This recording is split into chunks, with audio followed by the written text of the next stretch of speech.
शनाख्ती card दो, ration लो। नून league ने लाहौर के हल्का PP 170 में धांधली का नया तरीका निकाल लिया। यूटिलिटी स्टोर्स ट्रक नून लीग के उम्मीदवारों के दफातर के बाहर पहुंचा दिए गए।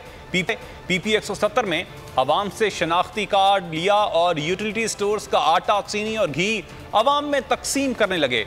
सेनेटर एजाज चौधरी ने मुतालबा किया कि इलेक्शन कमीशन प्री पोल धांधली का फौरी नोटिस ले।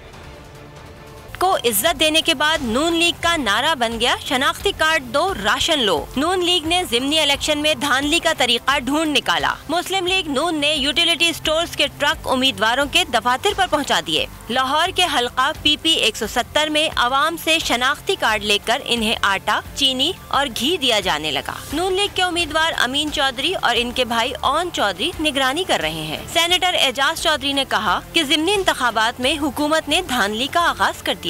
वहाँ से लोगों के शनाख्ती कार्ड इकट्ठे हो रहे हैं और उन्हें आटा जो है वहाँ से वो उनकी सेल शुरू की है। क्या इलेक्शन कमीशन को ये नजर आता है इस वक्त कि जब इलेक्शन के अंदर सिर्फ 10 रोज बाकी रह गए हैं, इस तरह की ब्लेटेंट जो है इंटरफेरेंस जो है, क्या आप काबिल गिरफ्त नहीं समझते? सेनेटर एजाज चौधरी समेत दीगर उम्मीदवारों ने मुतालबा किया कि इलेक्शन कमीशन प्री पोल धांधली का फौरी नोटिस ले। सब्सक्राइब करें और बेल दबाएं ताकि कोई खबर रह न जाए।